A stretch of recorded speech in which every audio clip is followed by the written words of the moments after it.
KSISF PSI part 2 ಇದರ ಪ್ರಶ್ನೋತ್ತರಗಳ ವಿಶ್ಲೇಷಣೆ. First, Mumbai ಪುಣೆಗಿಂತ ಹೆಚ್ಚು ಮಳೆಯನ್ನು ಪಡೆಯುತ್ತದೆ ಏಕೆ ಅಂತ ಕೇಳ್ಯಾರ. ಇದಕ್ಕೆ ಫಸ್ಟ್ ಇಷ್ಟು ಕಾನ್ಸೆಪ್ಟ್ಗಳು ಗೊತ್ತಿರಲಿ. ಮಳೆಗಳಲ್ಲಿ ಪ್ರಕಾರಗಳು ಎಷ್ಟು ಅದಾವ ಅಂದ್ರೆ 3 ಟೈಪ್ ಅದಾವ ಮಳೆಯ ಪ್ರಕಾರಗಳು. ಫಸ್ಟ್ ಇದನ್ನು ಕೇಳಿದ ಬಳಿಕ ಆನ್ಸರ್ ತಮಗೆ ಗೊತ್ತಾಗ್ಬಿಡ್ತದೆ ಕಂಪ್ಲೀಟ್ ಏನದ ನಾವು. ಮಳೆಯ ಪ್ರಕಾರಗಳು ನಂಬರ್ 1 ಯಾವುದು ಅಂದ್ರೆ ಕನ್ವೆಕ್ಷನಲ್ ರೇನ್ ಅಂತ ಹೇಳಿ ಬರ್ತವೆ. ಕನ್ವೆಕ್ಷನಲ್ ರೇನ್ ಇದಕ್ಕೆ ಕನ್ನಡದಾಗ ಏನಂತಾರೆ ಅಂದ್ರೆ ಪರಿಸರಣ ಮಳೆ ಅಂತೀವಿ ನಾವು. ಏನನ್ಬೇಕ್ರಿ? ಪರಿಸರಣ ಮಳೆ. ಪರಿಸರಣ ಮಳೆ ಅಂಥೇಳಿ ಕರೀತಾರೆ. ಇದು ತಮಗೆ ಗೊತ್ತಿಲ್ಲ. ಹಾಗ ಏನಿದು ಪರಿಸರಣ ಅಂದ್ರೆ, ಈಗ ಇದು ಭೂಮಿ, ಇದರ ಮೇಲೆ ಇದು ಸಮಭಾಜಕ ವೃತ್ತ. ಇದಕ್ಕೆ ಇಂಗ್ಲೀಷ್ನಾಗ ಇಕ್ವೇಟರ್ ಅಂತೇಳಿ ಕರಿತೀವಿ ನಾವು. ಹಾಗಾದರೆ ವರ್ಷವಿಡೀ ಸೂರ್ಯನ ಕಿರಣಗಳು ಈ ಸಮಭಾಜಕ ವೃತ್ತದ ಮೇಲೆ ಯಾವಾಗಲೂ ಲಂಬವಾಗಿ ಅಥವಾ ನೇರವಾಗಿ ಬೀಳುತ್ತವೆ. KS ಕ್ವೆಶನ್: ಭೂಮಿಯ ಯಾವ ಭಾಗದಲ್ಲಿ ಯಾವುದೇ ಋತುಮಾನಗಳು ನಡೆಯುವುದಿಲ್ಲ ಅಥವಾ ಭೂಮಿಯ ಯಾವ ಭಾಗದಲ್ಲಿ ಯಾವಾಗಲೂ ಬೇಸಿಗೆ ಕಾಲ ಇರುತ್ತದೆ ಅಂತ ಕೇಳಿದ್ರಂದ್ರೆ ಇದೇ ಹೇಳಬೇಕು ನೀವು. ಈಕ್ವೇಟರ್ 12 ತಿಂಗಳು ಬೇಸಿಗೆನೇ ಇರ್ತಾರೆ, ಇಲ್ಲಿ ಲಂಬವಾಗಿ ಬೀಳ್ತವೆ ನೇರವಾಗಿ. ಹಾಗಾಗಿ ಇಲ್ಲಿ ನೇರವಾಗಿ ಸೂರ್ಯನ ಕಿರಣಗಳು ಬೀಳುವುದರಿಂದ ನೀರು ಏನಾಗುತ್ತದೆ ಅಂದರೆ ಆವಿಯಾಗುತ್ತದೆ. ಆವಿಯಾದ ಬಳಿಕ ಏನಾಗತ್ತೆ ಅಂದರೆ ಮೋಡಗಳ ರಚನೆಯಾಗುತ್ತದೆ. ಮೋಡಗಳು ಪರಸ್ಪರ ಎಂದರೆ ಘರ್ಷಣೆಗೆ ಒಳಪಡುತ್ತವೆ. ಘರ್ಷಣೆಗೆ ಒಳಪಟ್ಟು ಹೊಳ್ಳಿ ಇಲ್ಲೇ ಮಳೆಯಾಗ್ತದೆ. ಹಾಗಾಗಿ ಇದಕ್ಕೆ ನಾವು ಏನನ್ಬೇಕಂದ್ರೆ ಪರಿಸರಣ ಮಳೆ ಅಂತೀವಿ. ಇದು ಎಷ್ಟು ಗಂಟೆಗೆ ಆಗ್ತಿರ್ತದ? 4 PM ಆಗ್ತದೆ. ಹಾಗಾದರೆ ಇದಕ್ಕೇನಂತಾರ? 4 o'clock ರೇನ್ ಅಂತೇಳಿ ಕರೀತಾರೆ. ಓ ಅಂದ್ರೆ ಏನು? 4 o'clock ಆ್ಯಕ್ಚುಲಿ ಅದು. ಓ ಅಂದ್ರೆ ಅದು ಅಂದರೆ ಎಡ್ಜೆಕ್ಟಿವ್ ಫಾರ್ಮ್ಲಿ OF ಅಂತೇಳಿ ತೋತೀವಿ ನಾವು, ಅನ್ನೋದು o'clock ಅಂತೀವಿ. 4 o'clock ರೇನ್. ಕನ್ನಡದಾಗ ಏನಂತಾರೆ? ಅಪರಾಹ್ನ ಮಳೆ ಅಂತಾರೆ. ಏನಂತಾರ್ರಿ? ಅಪರಾಹ್ನ ಮಳೆ. ಹಾಗಾದರೆ ಈ ಪರಿಸರಣ ಮಳೆ ಇದರ ಮೀನಿಂಗ್ ಏನಂದ್ರೆ, ಪರಿ ಎಂದರೆ ಏರು, ಸ ಎಂದರೆ ಇರು, ರಣ ಎಂದರೆ ಬೀಳು ಎಂದರ್ಥ. ಪರಿಸರಣ ಮಳೆ ಎಂದರೆ ಎಲ್ಲಿ ಮೋಡಗಳು ರಚನೆಯಾಗುತ್ತವೆ ಅಲ್ಲೇ ಮಳೆಯಾಗುವ ಕ್ರಿಯೆಗೆ ಪರಿಸರಣ ಮಳೆ ಅಂತಾರೆ. ಹಾಗಾದರೆ ಪ್ರಪಂಚದಲ್ಲಿ ಯಾವಾಗ ಈ ಪರಿಸರಣ ಮಳೆ ಉಂಟಾಗುತ್ತದೆ? ಹೆಚ್ಚಿಗೆ ಬೇಸಿಗೆ ಕಾಲದಲ್ಲಿ ಆಗುತ್ತದೆ. ಹಾಗಾದರೆ ಯಾವ ಪ್ರದೇಶದೊಳಗೆ ಆಗ್ತದ? ಕೆರೆ, ಸರೋವರ, ಒಟ್ಟು ನೀರು ಎಲ್ಲಿರ್ತದೆ ಅಲ್ಲೆಲ್ಲ ನೀರು ಆವಿಯಾಗಿ ಬಡ ಮಳೆ ಆಗ್ತದೆ. ಸಾಯಂಕಾಲ ನಂಗೆ ಇಲ್ಲಿ ಆಗ್ತದೆ. ಈ ಮಳೆಯಿಂದ ವಾತಾವರಣದಾಗ ಏನಾಗ್ತದ? ಗುಡುಗು ಸಹಿತ ಮಳೆಯಾಗೋದರಿಂದ ಅಲ್ಲಿ ವಾತಾವರಣದೊಳಗೆ ಏನಕ್ಕೆ ಕಾಮನ ಬಿಲ್ಲು ಮೂಡುತ್ತದೆ. ಯಾವ ಮಳೆಯಿಂದ? ಇದೆ. ಹಾಗಾದರೆ ಕಾಮನ ಬಿಲ್ಲು ಮೂಡುತ್ತದೆ. ಇಷ್ಟು ನಮಗೆ ಮೊದಲು ಗೊತ್ತಿರಬೇಕು. ಕಾಮನ ಬಿಲ್ಲು ಯಾವಾಗಲೂ ಯಾವ ಕಡೆ ಇರುತ್ತದೆ? ಸೂರ್ಯನ ವಿರುದ್ಧ ದಿಕ್ಕಿನಲ್ಲಿಯೇ ಇರುತ್ತದೆ. Opposite to the sun. Rainbow is situated always opposite to the sun ಅಂತೇಳಿ ಹೇಳ್ತೀವಿ. ಇದು 1ನೇದ್ದು ಕನ್ವೆಕ್ಷನಲ್ ರೇನ್ ಆಯಿತು. ಇದು ಅಂತರೂ ಸಾಧ್ಯನೇ ಇಲ್ಲ. ಯಾಕಂದರೆ ಇಲ್ಲಿ ಸಮಭಾಜಕ ವೃತ್ತ ಬೇಕು ಅಥವಾ ಇಲ್ಲಿ ಕೆರೆ ಸರೋವರದ ಸುತ್ತ ಇರಬೇಕು. ಅಂದ್ರೆ ಈ ಮಳೆ ಅಂತರೂ ಆಗಲ್ಲ. ಅಂದ್ರೆ ಇದಕ್ಕೆ ರೀಸನ್ ಆಗಲ್ಲ. ಇನ್ನು ನೆಕ್ಸ್ಟ್ 2ನೇದ್ದು ಏನದಂದ್ರೆ ಮಳೆಯಲ್ಲಿ ಪ್ರಕಾರಗಳು. 2ನೇದು ಯಾವ್ದದ? ಈಗ ಅಬ್ಸರ್ವೇಷನ್ ಮಾಡಿ. ಓರೋಗ್ರಾಫಿಕ್ ರೇನ್ ಅಂತ ಹೇಳಿ ಬರ್ತದೆ. ಇದು 2ನೇದ್ದು. ಓರೋಗ್ರಾಫಿಕ್ ಅಂದರೆ ಇದರ ಅರ್ಥ ಏನು ಅಂದ್ರೆ ಪರ್ವತ ಜನಿತ ಮಳೆ. ಓರೋಗ್ರಾಫಿಕ್ ರೇನ್ ಅಂದರೆ ಇದರ ಅರ್ಥ ಏನಂದ್ರೆ ಪರ್ವತ ಜನಿತ ಮಳೆ ಅಂದಂಗ, ಅಥವಾ ಪರ್ವತಾರೋಹಣ ಮಳೆ. ಯಾವುದಾದ್ರು ಒಂದು ಅನ್ನೋದು ಪರ್ವತಾರೋಹಣ ಮಳೆ. ರೋಹಣ ಅಂದರೆ ಏರುವುದು, ಏರಿಕೆ ಕ್ರಮ ಅಂದಂಗ. ಪರ್ವತಗಳ ಕುರಿತು ಅಧ್ಯಯನ ಮಾಡುವುದಕ್ಕೆ ಓರೋಲಾಜಿ ಅಂತಾರೆ. ಹಾಗಾದರೆ ಪರ್ವತಗಳಲ್ಲಿ ಆಗುವ ಮಳೆಗೆ ಓರೋಗ್ರಾಫಿಕ್ ಅಂತಾರೆ. ಏನಿದು ಪರ್ವತ ಜನಿತ ಮಳೆ ಅಂದರೆ ಈ ರೀತಿ ಕನ್ಸೆಪ್ಟ್ ತೋರಿ. ಹಾಗಾದರೆ ಇಲ್ಲಿ ಏನದಂದ್ರೆ ನೀರು ಅಥವಾ ಸಮುದ್ರ ಜಲರಾಶಿ ಇದೆ ಇಲ್ಲೆಲ್ಲ. ಇಲ್ಲಿ ನೀರಾವಿಯಾಗಿ ಮೋಡಗಳ ರಚನೆ ಆಯಿತು. ಈ ಮೋಡಗಳು ಚಲನೆಗೆ ಒಳಪಡ್ತಾವೆ. ಹೀಗೆ ಚಲಿಸಲು ಚಲೋ ಆಗ್ತಾವೆ. ಹೆಚ್ಚು ಒತ್ತಡದಿಂದ ಕಡಿಮೆ ಒತ್ತಡಕ್ಕೆ ಚಲಿಸುತ್ತಿರುವಾಗ ಈ ಬೆಟ್ಟದ ಬದಿಗೆ ಬಡಿದು ಇಲ್ಲಿ ಕಂಡಾಪಟ್ಟಿ ಮಳೆ ಆಗ್ತದೆ.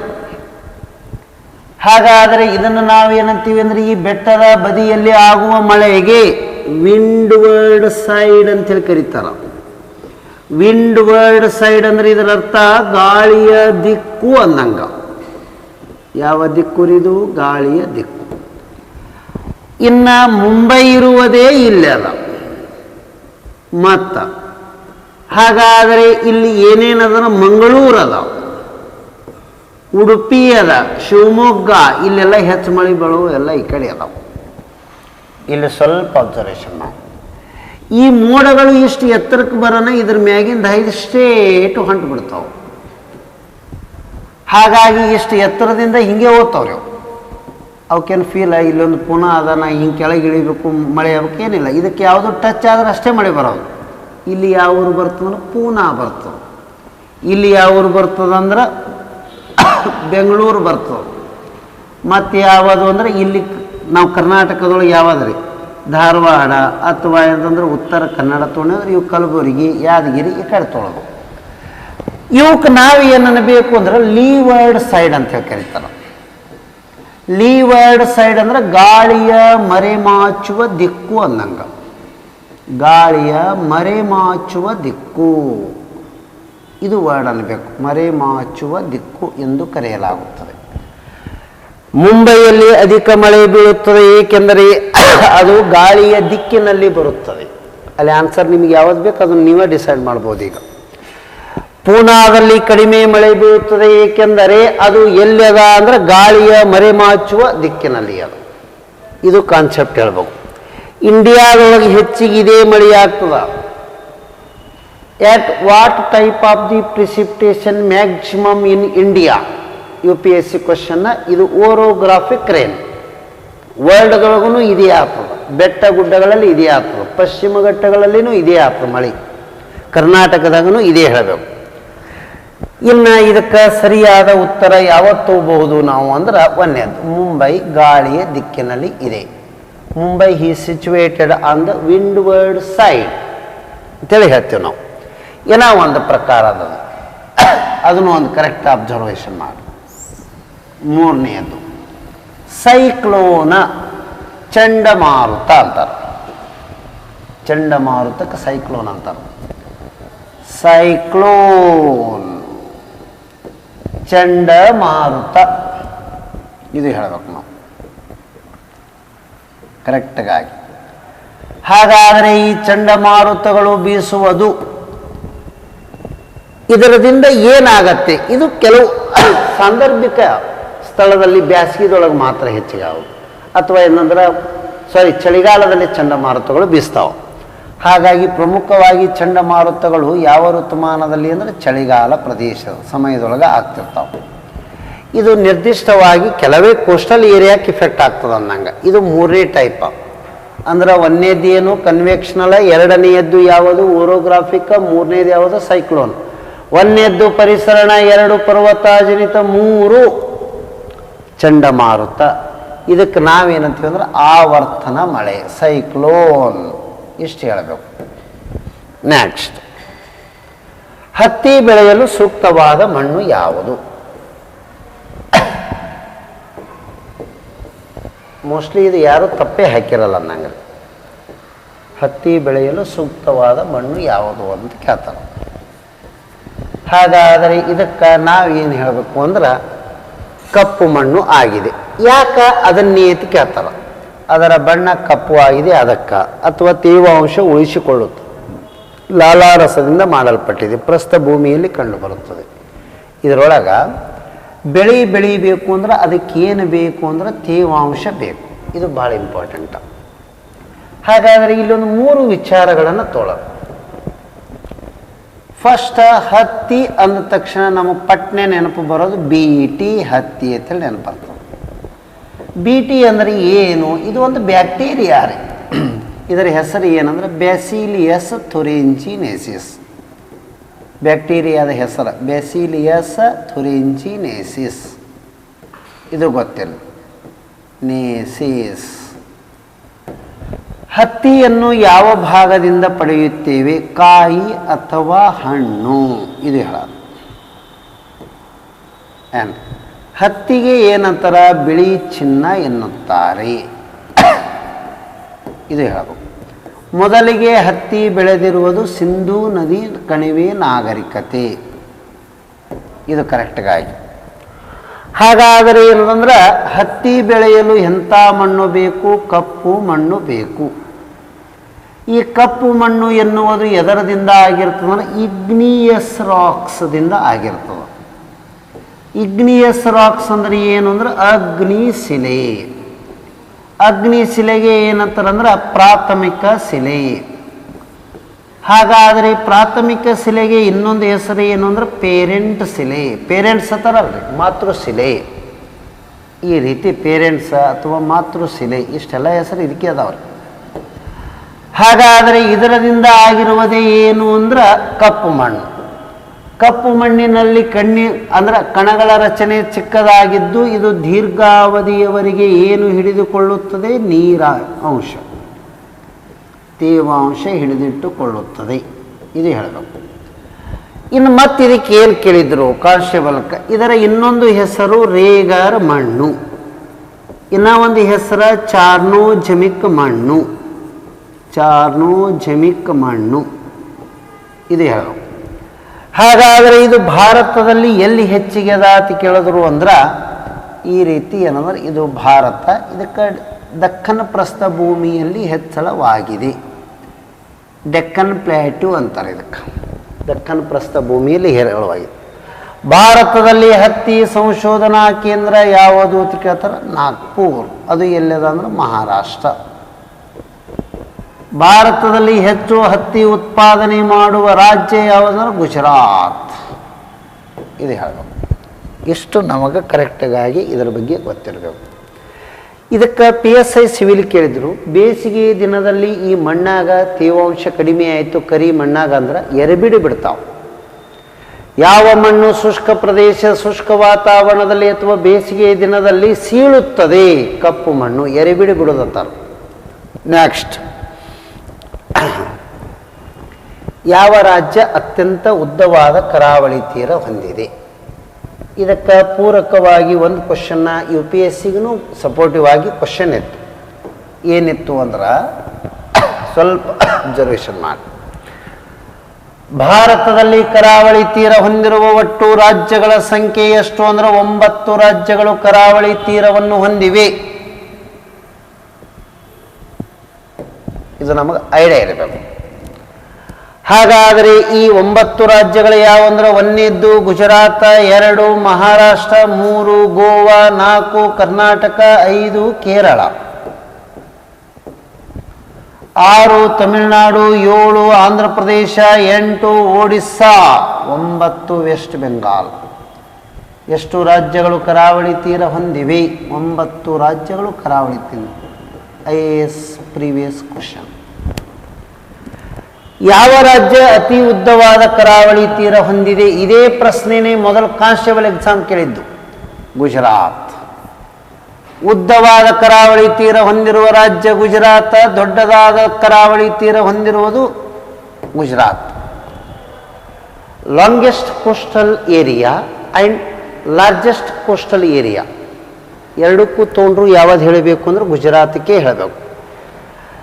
ಇನ್ನು ಸ್ಮಾಲೆಸ್ಟ್ ಚಿಕ್ಕದಾದ ಕರಾವಳಿ ತೀರ ಹೊಂದಿರುವ ರಾಜ್ಯ ಗುಜರಾತ್. ಇನ್ನು ಇದನ್ನು ಬಿಟ್ಟರೆ ಕೇಂದ್ರಾಡಳಿತ ಪ್ರದೇಶ ತೊಗೊಂಡೇವು ಅಂದ್ರೆ ಲಾಂಗೆಸ್ಟ್ ಯಾವುದು ಅಂತಂದ್ರೆ ಅಂಡಮಾನ್ ನಿಕೋಬಾರ್. ಕೇಂದ್ರಾಡಳಿತ ಪ್ರದೇಶದಲ್ಲಿ longest coastal area, coastline ಅಥವಾ ಕರಾವಳಿ ತೀರ ಹೊಂದಿರುವುದೇ ಯಾವುದು ಅಂದ್ರೆ ಅಂಡಮಾನ್ ನಿಕೋಬಾರ್. ರಾಜ್ಯಗಳಲ್ಲಿ ತೊಗೊಂಡ್ರೆ ಗುಜರಾತ್. ಇದು ಕರೆಕ್ಟ. ಪೂರ್ವಕ್ಕೆ ಕರಾವಳಿ ತೀರ ಹೊಂದಿರುವ ರಾಜ್ಯಗಳು ವೆಸ್ಟ್ ಬೆಂಗಾಲ್, ಒಡಿಸ್ಸಾ, ಆಂಧ್ರ ಪ್ರದೇಶ, ತಮಿಳುನಾಡು. ಪಶ್ಚಿಮಕ್ಕೆ ಕರಾವಳಿ ತೀರ ಹೊಂದಿರುವುದು ಕೇರಳ, ಕರ್ನಾಟಕ, ಗೋವಾ, ಮಹಾರಾಷ್ಟ್ರ ಮತ್ತು ಗುಜರಾತ್. ಇಷ್ಟು ಇದಕ್ಕೆ ಮಿನಿಮಮ್ ಗೊತ್ತಿರಬೇಕು. ಟೋಟಲ್ ಕೋಸ್ಟಲ್ ಏರಿಯಾ ಎಷ್ಟರೇ ಅದಾತ ಕೇಳಿದ್ರೆ 7,516.5 ಕಿಲೋಮೀಟರ್. ದ್ವೀಪಗಳನ್ನು ಹೊರತುಪಡಿಸಿದರೆ 6,500 ಕಿಲೋಮೀಟರ್. ಇದು ಹೇಳಬೇಕು. ನೆಕ್ಸ್ಟ್, ಅರಾವಳಿ ಶ್ರೇಣಿಯ ಅತ್ಯಂತ ಎತ್ತರದ ಸ್ಥಳ ಯಾವುದು ಅಂತ ಕೇಳ್ಯಾರ. ಸ್ವಲ್ಪ ಅಬ್ಸರ್ವೇಷನ್ ಮಾಡಿ. ಏನದ ಇದರದ್ದು ವಿಶೇಷತೆ ಅಂದ್ರೆ,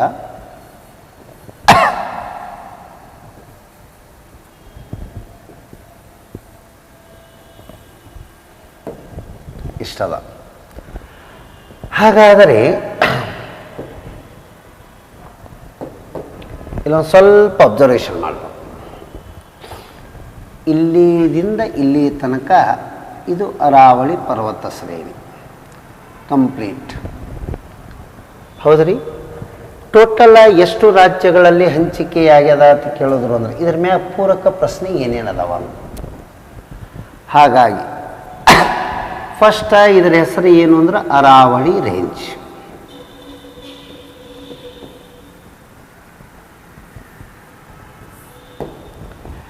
ಇದು 350 ಮಿಲಿಯನ್ ವರ್ಷಗಳ ಹಿಂದೆ ಉಗಮವಾಗಿದೆ. ಕನ್ನಡದಾಗ ದಶಲಕ್ಷ ಅಂತಾರೆ ಇದಕ್ಕೆ, ಮಿಲಿಯನ್ಕ್ಕೆ. ಇಷ್ಟು ಹೇಳಿದ್ರೆ UPSC ಪ್ರಿಲಿಮ್ಸ್ ಪ್ರೀವಿಯಸ್ ಕ್ವಶನ್ ರೀ ಇದು. IAS previous question. ಹಾಗಾದರೆ ಇದು ಯಾವಾಗ ಉಗಮಗೊಂಡಿದೆ, ಯಾವ ಯುಗದಲ್ಲಿ, ಜಿಯೋಗ್ರಫಿಕಲ್ ಎರ ಯಾವುದು ಅಂತ ಕೇಳ್ತಾರ. ಪ್ರೋಟೀರೋ ಜೋವಿಕ್ ಯುಗ. ಜೋವಿಕ್ ಯುಗ CDS question, central defence exam. ಭಾರತದಲ್ಲಿ ಹಳೆಯದಾದ ಪರ್ವತ ಶ್ರೇಣಿ ಯಾವುದು ಅಂತ ಕೇಳ್ತಾರೆ. Oldest mountain range in India. ಹಳೆಯದಾದ ಪರ್ವತ ಶ್ರೇಣಿ ಯಾವುದು ಅಂತ ಕೇಳಿದ್ರು ಅಂದ್ರೆ ಇದೇ ಹೇಳಬೇಕು. ಯಾವುದು? ಅರಾವಳಿ. ಹಾಗಾದರೆ ಇದಕ್ಕೆ ಅಪ್ರಾಕ್ಸಿಮೇಟ್ಲಿ ಉದ್ದ ಎಷ್ಟದಾವ ಅಂತ ಕೇಳಿದ್ರೆ ಒಂದು 800 ಕಿಲೋಮೀಟ್ರ್. ಎಕ್ಸಾಕ್ಟ್ ಹೇಳೋದು ಕಷ್ಟ ರೀ. ಹಾಗಾಗಿ ಪ್ಲಸ್ ಮೈನಸ್ ಅಂಥವು ಕನ್ಫ್ಯೂಷನ್ ಇದ್ದದ್ದು ಯಾವತ್ತೂ ಬರಲ್ಲ ರೀ. ಒಂದು ಪುಸ್ತಕದ 800 ಕೊಡ್ತಾರೆ, ಒಂದು ಪುಸ್ತಕದ 892 ಕೊಡ್ತಾರೆ, ಒಂದು ಪುಸ್ತಕದ 962 ಕೊಡ್ತಾರೆ. ಹಾಗಾಗಿ ಏನಂದ್ರೆ ಅದಕ್ಕೆ ಕರೆಕ್ಟಾಗಿ ಸಂಖ್ಯೆ ಕೇಳಕ್ಕೆ ಕನ್ಫ್ಯೂಷನ್ ಆಗಿರ್ತದೆ. ಈ ರೀತಿ ಕ್ವಶನ್ ಇರ್ತಾವೆ ಅಂದಂಗೆ. ಅರಾವಳಿ ಪರ್ವತಗಳಲ್ಲಿ ಪ್ರಮುಖವಾಗಿ ಏನಂದ್ರೆ ಬನಾಸ, ಲೂನಿ ಈ ನದಿಗಳು ಉಗಮವಾಗಿ ಹರಿತಾವೆ. ಇವು ಎಷ್ಟು ರಾಜ್ಯಗಳಲ್ಲಿ ಹಂಚಿಕೆಯಾಗಿವೆ ಅಂತ ಕೇಳಿದ್ರು ಅಂದ್ರೆ ಇಲ್ಲಿದಿಂದ ಅಬ್ಸರ್ವೇಷನ್ ಮಾಡಿ. ಗುಜರಾತ್, ರಾಜಸ್ಥಾನ್, ಹರಿಯಾಣ, ದೆಹಲಿ. ಇದು last time PSI question. Aravalli ಪರ್ವತ ಶ್ರೇಣಿ ಹಂಚಿಕೆಯಾಗಿರುವ ರಾಜ್ಯಗಳು ಅಥವಾ ಕೇಂದ್ರಾಡಳಿತ ಇನ್ಕ್ಲೂಡಿಂಗೇ ತಗೋಬೇಕ್ರಿ. ಮತ್ತು ಗುಜರಾತ್, ರಾಜಸ್ಥಾನ್, ಹರಿಯಾಣ ಮತ್ತು ದೆಹಲಿ ಅಂತ ಹೇಳಿ ತೋತೀವಿ. ಈ ರಾಜಸ್ಥಾನದಲ್ಲಿ ಏನದಂದ್ರೆ ಮೌಂಟ್ ಅಬು ಬೆಟ್ಟವಿದೆ. ಏನಂದ್ರೆ ಇದು ಮೌಂಟ್ ಅಬು ಬೆಟ್ಟವಿದೆ. ಈ ಮೌಂಟ್ ಅಬು ಬೆಟ್ಟದಲ್ಲಿ ಜೈನ ಧರ್ಮದ ದೇವಾಲಯಗಳು ನಿರ್ಮಾಣವಾಗಿವೆ. ಅದರ ಹೆಸರು ದಿಲ್ವಾರ ಜೈನರ ದೇವಾಲಯ. ಇದನ್ನ ಏನದಂದ್ರೆ ತೇಜ್ಪಾಲ್ ಎನ್ನುವವರು ಕಟ್ಸ್ಯಾರ. ಯಾರು ಕಟ್ಸ್ಯಾರ ರೀ? ತೇಜ್ಪಾಲ್, ಸತ್ಪಾಲ್ ತೇಜ್ಪಾಲ್. ಪೂರ್ಣ ಹೆಸರು ಒಂದು ಸತ್ಪಾಲ್ ತೇಜ್ಪಾಲ್. ಇದು ಕರೆಕ್ಟಾಗಿ ಗೊತ್ತಿರಬೇಕು. ವೈಟ್ ಮಾರ್ಬಲ್ಸ್ನಿಂದ ಕಟ್ಟ್ಯಾರ. ಇದೇ ಮೌಂಟ್ ಅಬು ಬೆಟ್ಟದಲ್ಲಿ ಒಂದು ಶಿಖರ. ಅದರ ಹೆಸರೇ ಏನು ಅಂದ್ರೆ ಇಲ್ಲಿ ಅದ ನೋಡಿ, ಇದೇ ಬರೋದು ಗುರು ಶಿಖರ. ಯಾವ ಶಿಖರ ರೀ? ಗುರು ಶಿಖರವಿದೆ. ಈ ಗುರು ಶಿಖರ ಯಾವ ರಾಜ್ಯದಲ್ಲಿ ಅದ? ರಾಜಸ್ಥಾನದಲ್ಲಿ ಇದೆ. ಯಾವ ಬೆಟ್ಟದಲ್ಲಿ ಇದೆ? ಮೌಂಟ್ ಅಬು ಬೆಟ್ಟದಲ್ಲಿ ಇದೆ. ಯಾವ ಪರ್ವತ ಶ್ರೇಣಿಯಲ್ಲಿದೆ? ಅರಾವಳಿ ಪರ್ವತ ಶ್ರೇಣಿಯಲ್ಲಿದೆ. ಎಷ್ಟು ಎತ್ತರದಲ್ಲಿದೆ? 1722 ಮೀಟರ್ ಎತ್ತರದಲ್ಲಿ ಇದೆ. 172 ಮೀಟರ್ಸ್ ಹೈಟ್ದಾಗ ಅದ. ಅರಾವಳಿ ಎಂಥ ಪರ್ವತಗಳು? Fold mountains.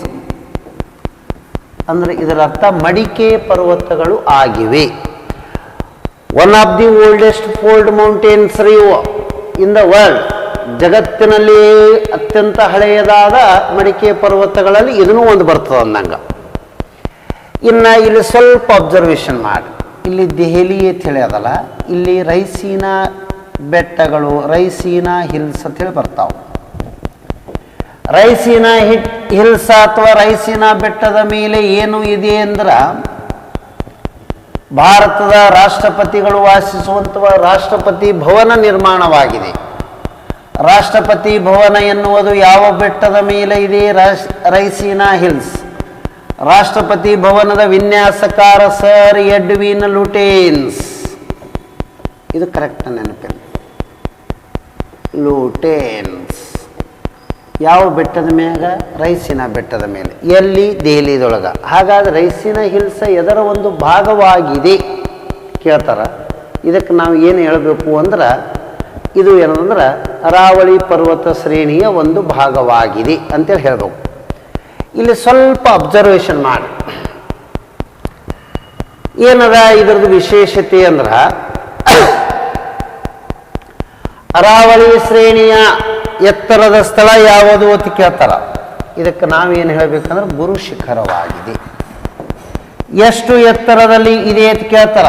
1722 ಮೀಟರ್ ಎತ್ತರದಲ್ಲಿ ಇದೆ. ಯಾವ ರಾಜ್ಯದಲ್ಲಿ ಇದೆ? ರಾಜಸ್ಥಾನ್. ಯಾವ ಬೆಟ್ಟದಲ್ಲಿ ಇದೆ? ಮೌಂಟ್ ಅಬು ಬೆಟ್ಟದಲ್ಲಿ ಇದೆ. ಇಷ್ಟು ನಮಗೆ ಕಾನ್ಸೆಪ್ಟ್ ಗೊತ್ತಿರಬೇಕು. ಕ್ಲಿಯರ್ ಆಯ್ತಾರೆ? ನೆಕ್ಸ್ಟ್, ಭವಾನಿ, ಚಿನ್ನಾರ, ಹೇಮಾವತಿ, ಹೊನ್ನಾಳಿ, ಕಬಿನಿ. ಇದರೊಳಗೆ ಒಂದನ್ನೇ ಅಬ್ಸರ್ವ್ ಮಾಡಿದ್ರೂ ಹೇಳ್ಬೋದಲ್ರಿ. ಈ ಕಬಿನಿ ಎದರ ಒಂದು ಭಾಗ? ಕಾವೇರಿ. ಕಬಿನಿಯ ಇನ್ನೊಂದು ಹೆಸರೇನು? ಕಪಿಲ. ಇದು ಗೊತ್ತಿರಬೇಕು. ಇದು PC ಕೇಳಿದ್ರು. ಕಬಿನಿ ಜಲಾಶಯ ಎಲ್ಲದ? ಮೈಸೂರು. ನೆಕ್ಸ್ಟ್, ಅದರ ಬಗ್ಗೆ ಎಲ್ಲ ವಿವರಣೆ ಆಲ್ರೆಡಿ ಹೇಳ್ಯಾದರು. ಸಂಗಮ ಯುಗ ಡ್ಯಾಶದೊಂದಿಗೆ ಸಂಬಂಧಿಸಿದೆ ಅಥವಾ ಸಂಗಮ್ ಲಿಟ್ರೇಚರ್ ಎದಕ್ಕೆ ಸಂಬಂಧದ ಅಂತ ಕೇಳ್ತಾರ. ಇಲ್ಲಿ ಸ್ವಲ್ಪ ಅಬ್ಸರ್ವೇಷನ್ ಮಾಡಿ. ಸಂಗಮ ಯುಗ ಎನ್ನುವುದು ತಮಿಳುನಾಡಿನಲ್ಲಿ ಅಂದರೆ ಇತ್ತು ಅಂದಂಗ. ಇದು ತಮಿಳುನಾಡು. ಸಂಗಮ ಯುಗ ತಮಿಳುನಾಡಿನಲ್ಲಿ ಅದ ಅಂದರೆ ಯಾವ ಭಾಷೆಯಲ್ಲಿ ರಚನೆಯಾಗ್ಯದ ಅಂದ್ರೆ ತಮಿಳು ಭಾಷೆಯಲ್ಲಿ. ಇದು ಕರೆಕ್ಟಾಗಿ ಗೊತ್ತಿಲ್ಲ ತಮಗೆ. ತಮಿಳು ಭಾಷೆ ಕ್ಲಿಯರ್ ಗಾಗಿ ಇದು ಗೊತ್ತಿರಬೇಕು. ಇನ್ನು ಇದಕ್ಕೆ ಪೂರಕವಾದ ಒಂದಿಷ್ಟು ವಿಚಾರಗಳು ಏನದಾವಂದ್ರೆ, ಸಂಗಮ್ ಸಾಹಿತ್ಯದೊಳಗೆ ಇಲ್ಲೊಂದು ಸಣ್ಣ ಪಾತ್ರ ಬರ್ತದೆ. ಇದರ ಬಗ್ಗೆ ನಮಗೆ ಕರೆಕ್ಟ್ ಗೊತ್ತಿರಬೇಕು. ಏನದ ಅಂದ್ರೆ, ಫಸ್ಟ್ ಸಂಗಮ್ ಎಂದರೆ ಏನು? ಕವಿಗಳ ಗೋಷ್ಠಿ. ಇದು ಕರೆಕ್ಟ್ ಗೊತ್ತಿಲ್ಲ. ಏನಾದರೆ ಇದು? ಕವಿಗಳ ಗೋಷ್ಠಿ ಎಂದರ್ಥ. A group of poets. ಹಾಗಾದರೆ ಸಂಗಮ್ ಸಾಹಿತ್ಯ ಯಾವ ಭಾಷೆಯಲ್ಲಿ ಬರೆಯಲಾಗಿದೆ? ತಮಿಳು. ಯಾವ ರಾಜ್ಯದಲ್ಲಿ ಬರೆಯಲಾಯಿತು ಅಥವಾ ಇತ್ತು ಅಸ್ತಿತ್ವದಲ್ಲಿ ಅಂದ್ರೆ ತಮಿಳುನಾಡು. ಯಾವ ರಾಜ್ಯದಾಗರಿ ಇದು? ತಮಿಳುನಾಡು. ಇದರ ಬಗ್ಗೆ ಗೊತ್ತಿರಬೇಕು. ಇದರ ಬಗ್ಗೆ ಸ್ವಲ್ಪ ಇದು ಫೋಟೋ ಆಮೇಲೆ ವಿಚಾರ ಮಾಡೋಣ, ಅದು ಏನದ ಅನ್ನೋದು. ಫಸ್ಟ್ ಇದರ ಕಾನ್ಸೆಪ್ಟ್ ಬೇಕಲ್ರಿ. ಹಾಗಾದರೆ ಸಂಗಮ್ ಸಾಹಿತ್ಯಕ್ಕೆ ಆಶ್ರಯ ನೀಡಿ ಪೋಷಿಸಿದ ರಾಜಮನೆತನಗಳು ಯಾವ್ಯಾವು ಅಂದ್ರೆ ಪಾಂಡ್ಯರು, ಚೇರರು ಮತ್ತು ಚೋಳರು. ಇವು ಮೂರು ಮನೆತನಗಳು ಹೇಳಬೇಕು. ಅದರೊಳಗೆ ಇಂಪಾರ್ಟೆಂಟ್ ಯಾರು ಅಂದ್ರೆ ಪಾಂಡ್ಯರು ಹೆಚ್ಚಿಗೆ ಸಪೋರ್ಟ್ ಮಾಡಿದವ್ರಿಗೆ. ಏನೋ ಒಂದು ಸಣ್ಣ ವಿಚಾರ ಏನದಂದ್ರೆ, ಎಷ್ಟು ಸಭೆಗಳು ನಡೆದಿವೆ? 3 ಸಭೆಗಳು ನಡೆದು. 1, 2, 3. ಹಾಗಾದರೆ ಒಂದನೇದ್ದು ಎಲ್ಲಿ ನಡೆದದ? ತಿನ್ಮಧುರೈ, ಕವಾಟಪುರಂ, ಮಧುರೈ. ಇದು ಹೇಳಬೇಕು ನಾವು, ಮಧುರೈ. ಹಾಗಾದರೆ ಇವು 3 ಏನದಂದ್ರೆ ಸಭೆಗಳಲ್ಲಿ UPSC ಒಂದು ಕ್ವಶನ್ ಕೇಳಿದ್ರು. ಈ ಉತ್ತರದಲ್ಲಿ ಸಾಹಿತ್ಯಗಳ ರಚನೆಗಳು ಗೊತ್ತಿರಬೇಕು. 2 ಇವು ಕೊಟ್ಟಿದ್ದ, 2ನೇದು 3ನೇದು. 2 ಏನದಂದ್ರೆ ಬೌದ್ಧ ಧರ್ಮದ ಏನದಂದ್ರೆ ಸಭೆಗಳ ಬಗ್ಗೆ 2 ಕೊಟ್ಟು ಹೊಂದಿಸಿ ಬರೆಯಿರದ ಕೇಳಿದ್ರು. ತಿನ್ಮಧುರೈಯಲ್ಲಿ ಬರೆದಿರುವ ಯಾವುದೇ ಸಾಹಿತ್ಯಗಳು ದೊರಕಿಲ್ಲ. ಯಾಕಂದ್ರೆ ಎಲ್ಲ ಸಾಹಿತ್ಯಗಳು ನೀರಿನಲ್ಲಿ ಕೊಚ್ಚಿಕೊಂಡು ಹೋಗ್ಯಾವ. ಕವಾಟಪೂರಂ ಇದಕ್ಕೆ ಇಂಗ್ಲೀಷ್ನ ಸೆಕೆಂಡ್ ಅಂತಾರೆ, ಇದಕ್ಕೇನಂತಾರೆ ಅಂದ್ರೆ ಥರ್ಡ್ ಅಂತಾರೆ. ಇದಕ್ಕೆ ಎಸ್ ಅದಂದ್ರೆ ಇಲ್ಲಿ ಎಸ್ ಇರಬೇಕು, ಕನ್ಫ್ಯೂಷನೇ ಬೇಡ. ಇಲ್ಲಿ ಥರ್ಡ್ ಅನ್ನೋದು ಇಲ್ಲಿ ಅದ ಅಂದ್ರೆ ಇಲ್ಲಿನೂ ಟಿ ಬರಬೇಕು. ಇ ಟಿ ಇಲ್ಲಿ ಅದ, ಇ ಎಸ್ ಇಲ್ಲಿ ಅದ. ಹಾಗಾದರೆ ಇದು ಏನಂದ್ರೆ ಶಿಲಪ್ಪಾದಿಗಾರಂ. ಶಿಲಪ್ಪಾದಿಗಾರಂ ಇದು ಯಾವ ಏನದಂದ್ರೆ ಸಂಗಮ ಯುಗದಲ್ಲಿ ಅಥವಾ ಎಷ್ಟನೇ ಸಭೆಯಲ್ಲಿ ಮೂರನೇದ್ದು. ಎರಡನೆಯ ಸಭೆಯಲ್ಲಿ ಏನು ಬರ್ದಾರಂದ್ರೆ ತೋಳ್ಕಾಪಿಯಂ ಅಂಥೇಳಿ ಬರ್ದಾರ. ತೋಳ್ಕಾಪಿಯಂ ಇದು ನಮಗೆ ಕರೆಕ್ಟಾಗಿ ಗೊತ್ತಿಲ್ಲ. ತೋಳ್ಕಾಪಿಯಮ್ಮ ಯಾವಾಗ 2, ಮಧುರೈದೊಳಗೆ 3ನೇದ್ರೊಳಗೆ ಶಿಲಪ್ಪಾದಿಗಾರಂ. ಶಿಲಪ್ಪಾದಿಗಾರಂ ಬರೆದವರು ಯಾರು ಅಂದ್ರೆ ಇಳಂಗೋ ಅಡಿಗಲ್. ಇಳಂಗೋ ಅಡಿಗಲ್. ಈ ಇಳಂಗೋ ಅಡಿಗಲ್ ಬರೆದಿರುವ ಶಿಲಪ್ಪಾದಿಗಾರಂ ಇದು ಒಂದು ಏನು ಅಂತ ಕೇಳ್ತಾರ. ಇಟ್ ಈಸ್ ಎನ್ ಪ್ರೇಮ ಕಥೆ, ಲವ್ ಸ್ಟೋರಿ ಒಳಗೊಂಡದು. ಕೋವಲನ್ನ ಕಣ್ಣಾಗಿ ಮತ್ತು ಏನದಂದ್ರೆ ಮಾಧವಿ ಪ್ರೇಯಸಿ ಮಾಧವಿಯ ನಡುಬರ್ಕ ಒಂದು ಪ್ರೇಮ ಕಥೆ ಅದನ್ನಂಗ. ಹಾಗಾಗಿ ಇಲ್ಲಿ ಕನ್ನಗಿ ಎನ್ನುವವಳು ತಮಿಳುನಾಡಿನಲ್ಲಿ ದೇವತೆಯ ಸ್ಥಾನಮಾನ ಪಡ್ಕೋತಾರೆ. ಅದರ ಬಗ್ಗೆ ಇದರಾಗೆ ವಿವರಣೆ ಇದೆ. ಯಾವುದು ಶಿಲಪ್ಪಾದಿಗಾರಂ. ತೋಳ್ಕಾಪಿಯಂ ಬರೆದವರೇ ಯಾರು ಅಂದ್ರೆ ತೋಳ್ಕಾಪಿಯರ್ ಎನ್ನುವವರು ಬರೆದಾರ. ತೋಳ್ಕಾಪಿಯರ್ ಹೌದ್ರಿ, ಇಷ್ಟತ್ರ ಆಯಿತು. ಇದು ಏನು ಅಂದ್ರೆ ತಮಿಳು ಭಾಷೆಯ ಮೊದಲ ವ್ಯಾಕರಣ ಪುಸ್ತಕ. ಮೊದಲ ವ್ಯಾಕರಣ ಪುಸ್ತಕ ಅಂತೇಳಿ ಇಷ್ಟು ಗೊತ್ತಿರ್ಬೇಕ್ರಿ. ಇದು ಒಂದು ಏನು ಅಂದ್ರೆ ವ್ಯಾಕರಣ ಪುಸ್ತಕವಾಗಿದೆ ತಮಿಳು ಭಾಷೆಯಲ್ಲಿ. ಆ ತೋಳ್ಕಾಪಿಯರೇ ಇವರು ಊಟ ಕೂತಾರಲ್ರಿ, ಇವರೇ ತೋಳ್ಕಾಪಿಯರ. ಅವರ ಪತ್ನಿರೇ ಅವರು. ಅವರ ಹೆಸರು ಏನು ಅಂದ್ರೆ ವಾಸುಕಿ ಅಂತೇಳಿ. ಈ ಹೆಸರಿನಲ್ಲಿ ಬಹಳ ಅರ್ಥ ಅದ ರೀ. ವಾಸುಕಿ ಅವರ ಪತ್ನಿಯ ಹೆಸರು. ಇವರು ಯಾರು ಅಂದ್ರೆ ತೋಳ್ಕಾಪಿಯರ್. ತೋಳ್ಕಾಪಿಯರ್ ಅಂತೇಳಿ ಬರ್ತಾರೆ. ಇಷ್ಟು ನಮಗೆ ಕರೆಕ್ಟಾಗಿ ಇಲ್ಲಿ ಸ್ವಲ್ಪ ಅಬ್ಸರ್ವೇಷನ್ ಮಾಡಿ. ತೋಳ್ಕಾಪಿಯರ್ ವಿವಾಹವಾಗ್ತಾರ. ವಿವಾಹವಾದ ಬಳಿಕ ತಮ್ಮ ಪತ್ನಿ ವಾಸುಕಿಯನ್ನು ಮನೆಗೆ ಕರ್ಕೊಂಡು ಬರ್ತಾರೆ. ಮನೆಗೆ ಬಂದ ಮೊದಲನೆಯ ದಿನ ವಾಸುಕಿ ತಮ್ಮ ಏನದಂದ್ರೆ ಪತಿಯಾಗಿರುವಂತಹ ತೋಳ್ಕಾಪಿಯರ ಕೇಳ್ತಾರೆ, ನಾನು ನಿಮ್ಮ ಮನೆಯಲ್ಲಿ ಯಾವ ರೀತಿ ಇರಬೇಕು, ತಮ್ಮ ಆಜ್ಞೆಗಳು ಏನಾದರೂ ಇದ್ದು ಅಂದರೆ ಹೇಳ್ರಿ, ಅದನ್ನು ಪಾಲಿಸ್ತೀನಿ ಅಂತ ಹೇಳಿ. ಆಗ ಏನದಂದ್ರೆ ಅವ್ರು ಹೇಳ್ತಾರೆ, ಇಲ್ಲ ಇದು ಮನೆ ನಿಂದಿ ಅದ, ನೀನು ಈ ಮನೆಯ ಒಂದು ಏನಂದ್ರೆ ಸದಸ್ಯಳು, ಹಾಗಾಗಿ ನನ್ನ ಧರ್ಮ ಪತ್ನಿಯಾಗಿ ಈ ಮನೆಗೆ ಬಂದಿದ್ದಿ, ನಿನ್ನ ಮನಸಾ ಇಚ್ಛೆ ಹೆಂಗಿರ್ತದಲ್ಲ ಹಂಗೆ ನೀನು ಈ ಮನೆಯಲ್ಲಿ ಇರಬಹುದು ಅಂಥೇಳಿ, ನಿನಗೆ ಯಾವುದೇ ರೆಸ್ಟ್ರಿಕ್ಷನ್ಸ್ಗಳು ಇಲ್ಲ ಅಂತಂದಂಗೆ. ಇದರ ಅರ್ಥ ಚಹಾ ಬೇಕಂದ್ರೆ ಚಹಾ ಮಾಡ್ಕೊಂಡು ಕುಡಿ, ನಾಷ್ಟ ಮಾಡ್ಬೇಕಂದ್ರೆ ನಾಷ್ಟ ಮಾಡ್ಕೊಂಡು ಕುಡಿ, ಅಥವಾ ಅವಲಕ್ಕಿ ಮಾಡ್ಕೊತೀರೋ ಅವಲಕ್ಕಿ ಮಾಡ್ಕೊ, ಯಾವುದೇ ಏನಂದ್ರೆ ನಿರ್ಬಂಧಗಳು ಇಲ್ಲ, ಸ್ವಾತಂತ್ರ್ಯ ಅದ ನಿನಗೆ ಅಂತ ಹೇಳ್ತಾರೆ ಅವರು. ಅವಳು ಸಂತೋಷದಿಂದ ಇರ್ತಾಳೆ. ಸಾಯಂಕಾಲ ಊಟದ ಸಮಯ ಆಗಿರ್ತದೆ. ಆ ಊಟದ ಸಮಯದಲ್ಲಿ ಋಷಿಗಳು ಊಟಕ್ಕೆ ಕೊಡ್ತಾರೆ, ಅಥವಾ ಏನಂದ್ರೆ ಇವರು ಋಷಿ ಅನ್ನೋಕ್ಕಿಂತ ತೋಳ್ಕಾಪಿಯರವರು ಸಾಹಿತಿಗಳು ಊಟಕ್ಕೆ ಕೊಡ್ತಾರೆ. ಊಟಕ್ಕೆ ಕೂತ ಸಂದರ್ಭದಲ್ಲಿ ಇಲ್ಲಿ ಏನದಂದ್ರೆ ಆಗ ಏನಂದ್ರೆ ತೋಳ್ಕಾಪಿಯರ ತನ್ನ ಪತ್ನಿ ಊಟಕ್ಕೆ ತರುವ ಸಂದರ್ಭದಲ್ಲಿ ಒಂದು ವರ್ಡ್ ಹೇಳ್ತಾರೆ, ಬೆಳಗ್ಗೆ ನೀ ನನಗೇನೋ ಒಂದು ಪ್ರಶ್ನೆ ಮಾಡಿದ್ದಿ, ಆದರೆ ನನ್ನೊಂದು ಮಾತದ ಅದನ್ನು ತಾನು ನಡೆಸ್ಕೊಡ್ಬೇಕು ಅಂತ. ಯಾರು ಹೇಳ್ತಾರೆ ಅಂದರೆ ತೋಳ್ಕಾಪಿಯರ. ಬೆಳಗ್ಗೆ ಏನು ಹೇಳಿದ್ದಿ ಅಂದಕ್ರ ಅಲ್ಲಿ ವರ್ಡ್ ಏನು ಬಂತು ಅಂದ್ರೆ, ನಿಮ್ಮ ಮನೆಯಲ್ಲಿ ನಾನು ಹೇಗೆ ಇರಬೇಕೆಂದು ತಮ್ಮ ಆಜ್ಞೆ ಇರುವುದಾದರೆ ಅದನ್ನು ಪಾಲಿಸುತ್ತೇನೆ ಎಂದಿರ್ತಾಳೆ ಅವಳು. ಹಾಗಾಗಿ ಇಲ್ಲಿ ತೋಳ್ಕಾಪಿಯರ ಸಾಯಂಕಾಲ ತನ್ನ ಪತ್ನಿ ವಾಸುಕಿ ಊಟಕ್ಕೆ ತರುವಾಗ ಒಂದು ವರ್ಡ್ ಹೇಳ್ತಾರೆ, ನನಗೆ ಊಟವನ್ನು ಬಡಿಸುವಾಗ ಯಾವಾಗಲೂ ಪಕ್ಕದಲ್ಲಿ ಒಂದು ತಂಬಿಗೆ ನೀರಿರಬೇಕು, ಅದರ ಪಕ್ಕದಲ್ಲಿ ಒಂದು ಸೂಜಿ ಇಟ್ಟಿರಬೇಕು ಅಂತ ಹೇಳ್ತಾರೆ. ಇಲ್ಲಿ ಪ್ರತಿಯೊಬ್ಬರಿಗೂ ಇದರ ಕಲ್ಪನೆ ವಿಶೇಷತೆ ಅನಿಸ್ತದ. ನೀರಿಡುವ ಅಂದಿದ್ದೇನೋ ಕರೆಕ್ಟಾಗಿ ಈ ಸೂಜಿ ಯಾಕೆ ಹೇಳಿದ್ರು ಅನ್ನೋದು ಪ್ರಶ್ನೆ ಎಲ್ಲರಿಗೆಲ್ಲ. ಹಾಗಾಗಿ ನೀರಂದ್ರೆ ಊಟ ಮಾಡೋಕೆ ಟಸಿಕೆದ ಅಥವಾ ನೀರು ಕುಡಿತೀವಿ ನಾವು.